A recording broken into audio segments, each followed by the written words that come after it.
I am a document diva.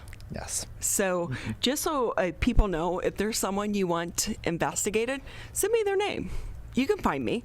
My journalist page, Ronnie Dahl, or if you're one of my friends on Facebook, send me a message, because when I can't sleep at night, I love to go through online documents. And one of the things that drives me nuts is the lack of transparency when it comes to documents about our government here in the state of Michigan.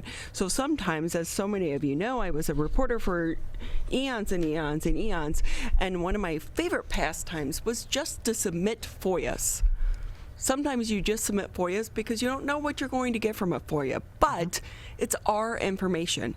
And there are so many barriers in trying to get this information. And so I'm so excited to bring in our next guest, Representative Ryan Berman. He's with the Michigan State Representative for District 39. Thank you so much for being with us, and thank you even more so for taking up this issue of transparency within our government. FOIA is not new, so what has been the challenge of getting this passed here in the state of Michigan? Thanks for having me here today, Ronnie and Tyler. As you said, one of your favorite pastimes, sending in FOIAs for the Freedom of Information Act. We have this statutory framework here in Michigan where you can request information from our government agencies. However, there are barriers. There's exceptions to some of the documents you can get. And moreover, there's fees that some units of government, some departments more than others, try to jack those fees up to place arbitrary limits on what information, or whether you're willing to cough up that amount of money to get that data.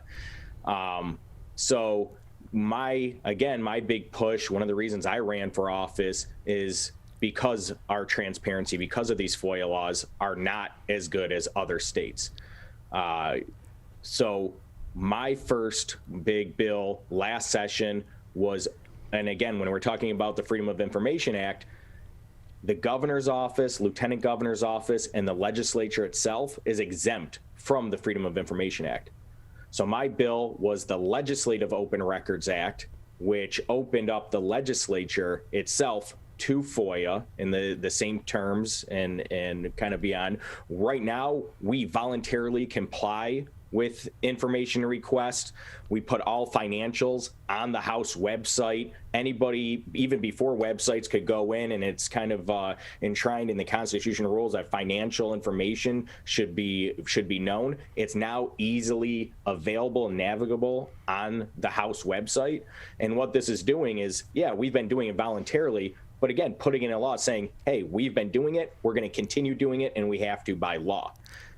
So with us now, Representative Ryan Berman. He is the state representative for District 39, which includes so many people here in our area. And I will say, Ryan, people who don't understand this because they think FOIA, Freedom of Information Act, is really for reporters, and it's not.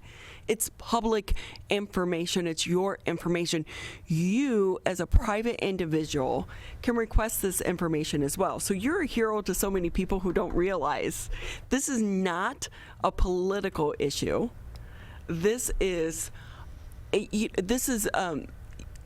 it's a personal issue. It's it's my information. It's your information. It's all of our informations because you're paid with our tax dollars.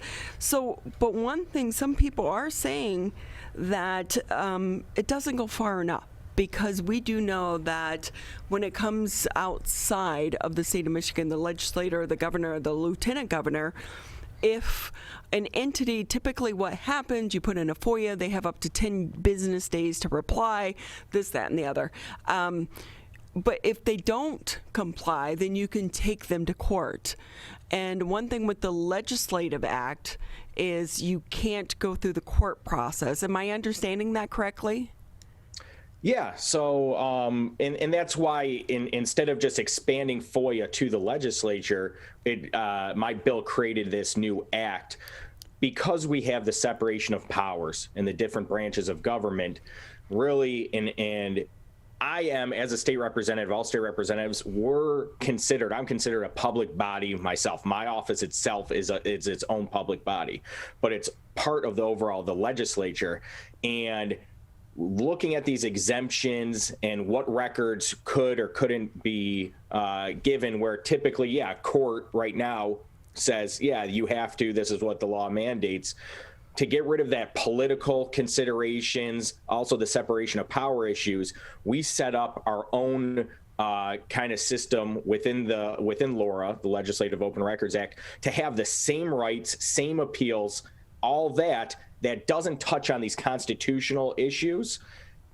And it sets it up within the legislative, where we have a legislative council, which is a nonpartisan council that oversees the operations. We have our own House business office, things like that. It makes the legislative council administrator, who oversees all this nonpartisan, both Democrats and Republicans, their business and how they run their offices now, makes them the decider, that our ultimate arbiter, the judge, if you will, of any type of legislative Record Act exemption appeals. So it sets up that same framework, and it makes it within our Michigan constitutional, within the bounds of our Constitution. So this is not a new issue.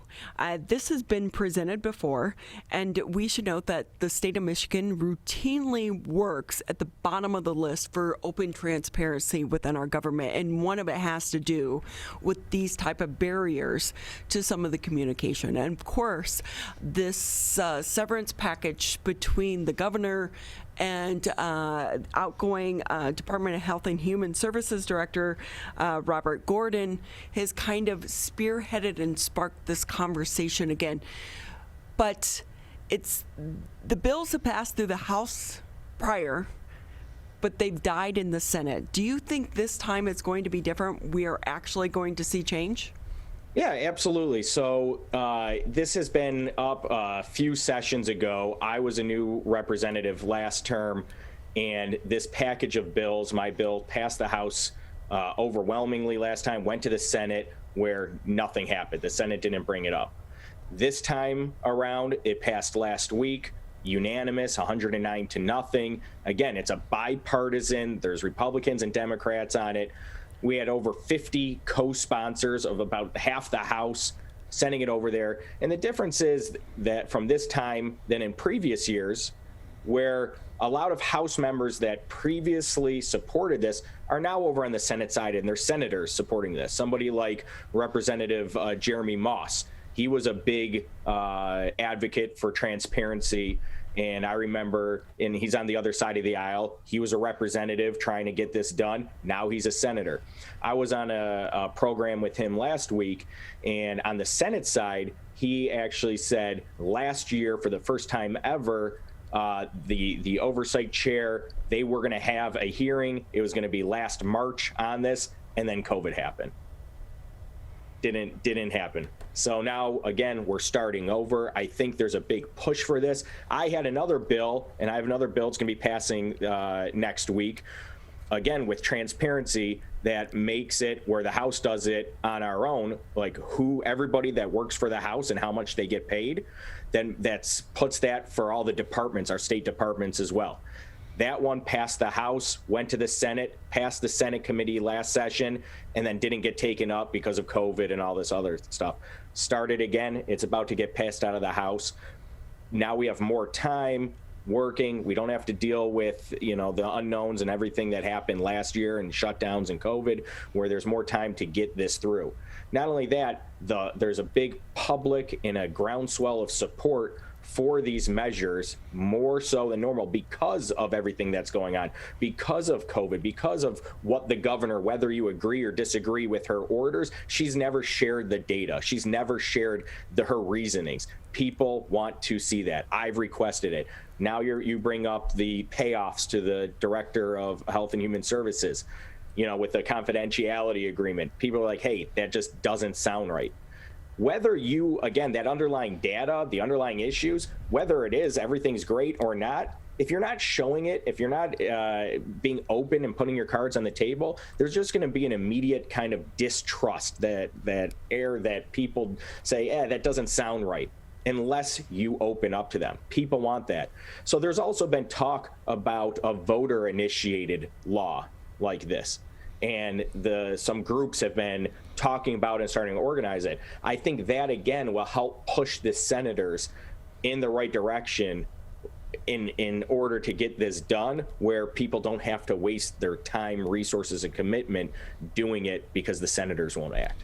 And I will say, for anyone out there who is listening, when it comes to this, it's Progress Michigan that is pushing this possible voter initiative. You need to start emailing your representatives and your senators because, again, this is our information. They're paid for with our tax dollars. But we also know, Ryan, I've been on the backside of this as someone who worked for federal law enforcement agencies, and you would get those FOIA requests. Federal government's a little bit different than a state and local government, but we were open to FOIA laws as well. We know that there are barriers that you can put up, and it comes in with the cost.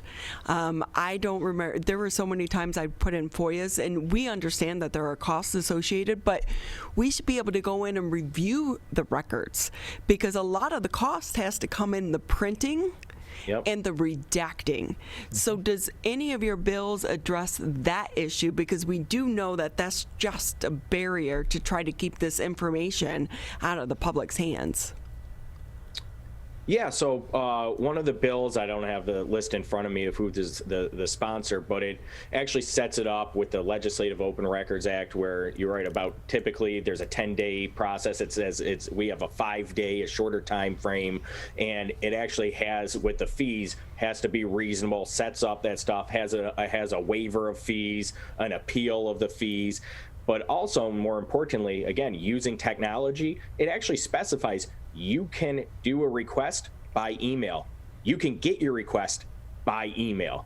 So again, where they were the fees of copying, duplicating, which a lot of agencies and even around here use, say, hey, why can't you just hand me it on a flash drive? Nope, we're going to do it this way. And again, that extra barrier. That bill says you can get it on a flash drive. You can get it on a different media. You can get it by email in a digital file. So it won't cost, have those prohibitive costs that agencies have used to not disclose. Representative Ryan Berman with us here on the MegaCast. With that, you are an attorney by trade, but yet you're forcing and you're pushing this open records law. But you understand confidentiality, and you would also be exposed to opening your records. Your thoughts on that?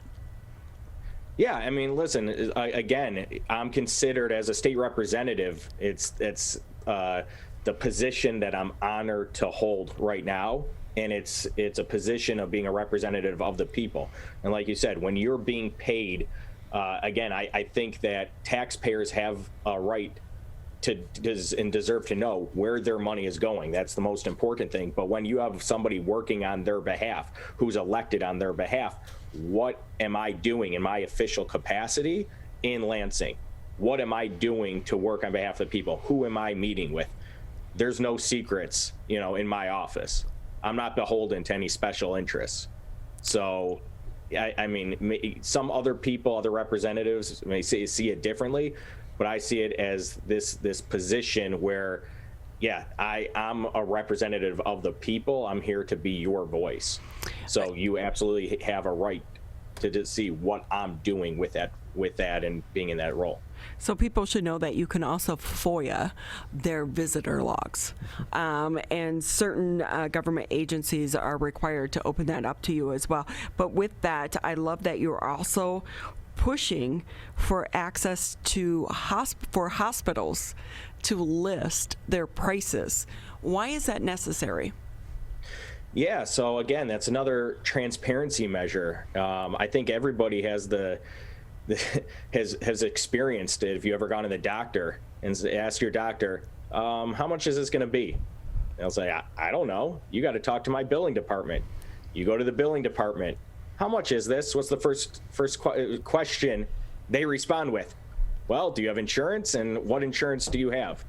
It's such a patchwork, and it's so hard. It's the only industry where you don't know what you're going to get. You don't know how much something's going to cost. Can you imagine going to get your car, your oil changed, and you pull up and there's no listed of how much the services are? It says, well, how much is this oil change? Well, do you have car insurance? And which one do you have? And it's just a different amount. And what's going to ultimately come out of your pocket? So what this bill does is it mandates hospitals list their charge master, which is their retail rates, if you will, what they charge for different procedures.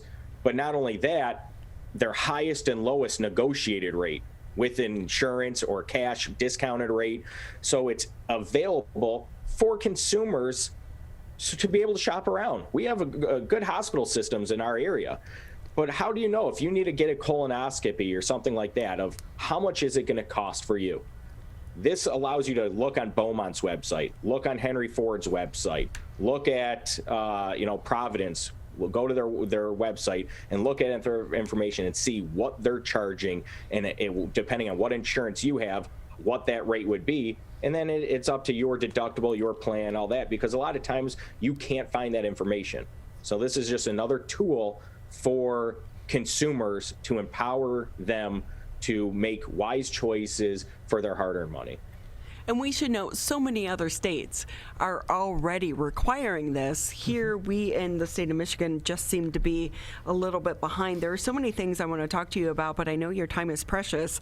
But with that, before I let you go, can we talk a little bit more about one thing that's been making headlines here recently? We know our bars and our restaurants are struggling, but there is a proposal to allow bars to start staying open until 4 a.m. I will say, back when I was 21, 22, in certain states, there would be times I'd be walking out of the bar like at 8 and then going to work at 9. I can't do that anymore, Ryan. But why do you think this is important? You know what? It's that's another one that gives an option. All right. So a lot of people are, hey, bars are going to be open till 4 a.m. That's actually not so. What the bill does right now, state law says last call, bars have to stop serving at 2 a.m. What this bill does is with a local option. So allows that local township, city, village, whatever your municipality is, if they think it's okay for their jurisdiction and that their support for it, that their law enforcement, all those considerations, that they can pass a resolution, and they can even put other restrictions on it, but where the last call won't be at 2 a.m., it will allow bars on in-premises serving alcohol on site from 2 to 4 a.m. So by state law, 4 a.m. would now be the cutoff instead of 2 a.m., but that's with local control, with a local opt-in. And what that does is, and we've learned, again, not everybody works 9 to 5. Not everybody's on the same shift. Not everybody, has to wake up in the morning or is young enough and spry to jump out of bed or jump right for the bar to go to work. But it allows people to, and especially with COVID now and with shutdowns, and we're actually operating under a curfew, to make up some of that lost time if it helps for there. I don't know how many people would do it. I've talked to different bar owners. I talked to one in East Lansing last year, and he's like, even in a college town, maybe we'd do it once a week. But the city of Detroit has always been on board. They are one of the ones in support because we have casinos there, and casinos still have to stop serving alcohol at 2 a.m. So if you're at a bar, you're at a club, and you go from there to, all right, let's go gamble a little bit or have some fun, take this to the next place, you can't even, get a drink and play. Yet you go to Vegas and it's 24/7. You go to other states, New York, Chicago, Miami. This is another thing that would help with tourism, with conventions, bringing people back to Detroit when Detroit was on such an upswing over the past decade. And until COVID, and once things start getting back to normal, having, large in-person events and gatherings, I think this is a tool that will help. See, there are so many things I still learn here on the show. I didn't realize the casinos had to stop, but it makes perfect sense now that when you think about it. I do know that when I was a reporter, it's like you said, so many people work different shifts. And I met countless sources when they got off at 7, because a lot of first responders will work 12-hour shifts, 7 p.m. to 7 a.m. So you meet them at Honest John's in Detroit, and so there are so many avenues to this that we don't think about, and that's why we have people such as yourself. State Representative Ryan Berman here with us on the MegaCast. He represents District 39. Before we say goodbye, anything I didn't touch on that you want to add? No, I mean, that's a little bit of rundown on some of the legislation I've been working on. So, out the gates, have a bunch of different bills going through. We've been very productive this year so far. I know it's almost April already, but things are on the upswing. Have another bill up tomorrow. There's going to be testimony on that's got a lot of publicity last year as well. Didn't make it because of COVID and all that, and it's called Liliana's Law. And what that does is mandates annual school safety inspections. Something you think would be happening right now, and it's not. And it's named after a little girl who was hit with a folding lunch table and hit her and unfortunately killed her a couple years back. My predecessor, Clint Kesto, brought forth this bill, wasn't able to get it through because the Department of Health and Human Services opposed it because of costs and how much the cost would be, maybe a couple $1 million, they estimated, to have annual school safety inspections. So I brought it back, picked this bill up, really important. And again, now in this time of COVID, people aren't worried about cost, they're worried about safety, right? And they're not going to let $1 million from now. We have all this federal funds, all these things to say, hey, we want to make sure our schools are safe. We want to make sure that, again, with new plexiglass barriers, flagpoles, whatever it is, all these kids have been hurt, injured, or died, that somebody is going around. And a lot of school districts do this, but not every single one of them. So makes it a uniform standard to go around and see any type of obvious safety or risks and make sure that, again, is discovered and remedied. And again, with that transparency aspect that I'm all about, posting on the website of how their inspections went, any type of issues, so parents can see that and have that knowledge that their school is in compliance when they're sending their most precious, their children, their most precious possession, if you will, their people to school and relying on a school for the lives of and safety of their children. Well, thank you for bringing that up again. I covered that story, and it was very tragic and heartbreaking as well. And that little girl did not need to die, but we need to understand, too, there are so many school buildings that, just as you said, they are not inspected each and every year. And a few years ago, this came to light here in the city of Detroit, and we need to make sure that these buildings are inspected because we just assumed that they were, and they are not. So State Representative Ryan Berman with us here. He represents the 39th District, and please keep up the good fight about transparency and the FOIA laws. And we want to let everyone know this is not a political issue. This is our issue because we are the citizens. They're paid with our tax dollars. They are making decisions because we pay them to do so, and we have the right to know. So thank you, Ryan Berman, for being with us. Absolutely. Thanks for having me. Appreciate it.